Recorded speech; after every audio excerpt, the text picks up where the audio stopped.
Kamaruddin red card கொடுத்துடுவாங்க அப்படின்னு அப்போவே என் மைண்டில் வந்து எனக்கு எனக்கு பாரு உண்மை ரொம்ப பிடிக்கும் பாரு.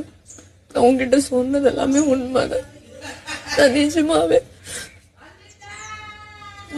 ஒரு என் சிஸ்டர் மாதிரி தான். ஈவல்னா ஈவலுக்கு கொக்காடானான்றதுதான் சாண்ட்ரா.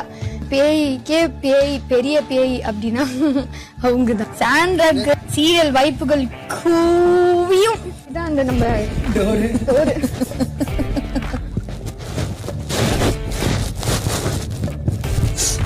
இதுதான் ஃபர்ஸ்ட் 5 days ப்ரோமோ. அடுத்த ஃப்ரைடே சோஃபா இங்க பாரு பெட்ஷீட்.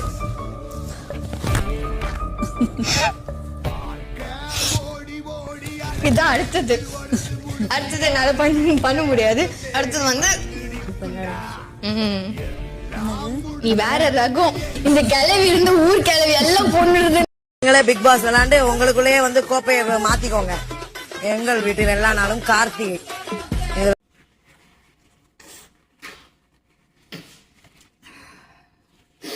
முடியலைங்க, என்னாலே முடியலை. இந்த அம்மா அழுகிறத பார்த்தா எனக்கே கண்ணெல்லாம் கலங்கி அழுக ஒரு போல இருக்கு. வரலை, வெங்காயம் வெட்டி வந்து அழுக. என்னம்மா நடிக்கிற? எவ்வளோதான் நடிப்பேன்? உன் கதை தான் முடிஞ்சு போய் உன்னை தான் அனுப்பிச்சாச்சுல. இதுக்கப்புறமும் நடிச்சு நீ என்ன ப்ரூவ் பண்ண பார்க்குறேன்னு புரியலை எனக்கு.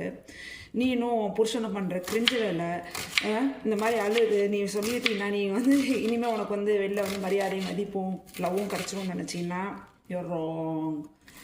நெக்ஸ்ட்டு போகலாம். let the cringe keep cringing. நம்ம விக்கல்ஸ் விக்ரம் டைட்டில் வேணாம் பணம் வேணாம் அப்படின்னு சொன்ன விக்கல்ஸ் விக்ரம் ஏன் வந்து வரப்போகிற இடத்துலலாம் நான் வந்து நல்லவன், இவன் வந்து என் பேரை கெடுக்க பார்க்குறான், நான் நல்லவன் அப்படின்றத பதிவு பண்ணுறாரு. அவருடைய பிஆர் டீம்னா வெளியில் பயங்கரமாக பண்ணிகிட்ருக்காங்க. உன்கிட்ட நிறைய பணம் இருக்குன்னு தெரியுது, நிறைய பேருக்கு நிறைய கொடுத்துருக்கன்னு தெரியுது, எப்படியாவது ஸ்டேஜில் ஏறிடலான்னு பார்க்குற. But still if you have நீ வந்து கரெக்டான ஆளுங்களோட நின்றுருந்தீங்கன்னா கண்டிப்பாக நீ இன்னும் ஸ்டேஜுக்கு வர்றதுக்கு தகுதியானவனாக இருந்திருப்பேன். ஆனால் you chose the wrong side. நீ தப்பான ஆளை செலக்ட் பண்ணாதனால மக்கள் ஒன்றை செலக்ட் பண்ண மாட்டாங்க. ஸோ நெக்ஸ்ட்டு வந்து அரோரா மேடம் வந்து துஷாருக்கு வந்து இந்த ரவுண்டாக ஒன்று கொடுத்துட்டு எழுதியெல்லாம் கொடுத்துட்டு பயங்கரமாக எதிர்பார்த்தாங்க. இந்த கட்டி பிடிச்சிக்கிட்டு வந்ததுக்கப்புறம் பயங்கரமாக எதிர்பார்த்தாங்க. அவன் ஃபீல் பண்ணுவான், அழுவான், அவங்க டெவலப் பண்ண சீனுக்கெல்லாம் ஒரு ஃபியூவல் கிடைக்கும்னு. அவன் செம்ம அஞ்சலிக்கு மதிக்கல ஒன்று. ஸோ ஃபைனலிஸ்ட்டாக நான் என் கண்ணில் பார்க்குறது இப்போ ஸ்டேஜில் Divya and Sabari. Let's do that.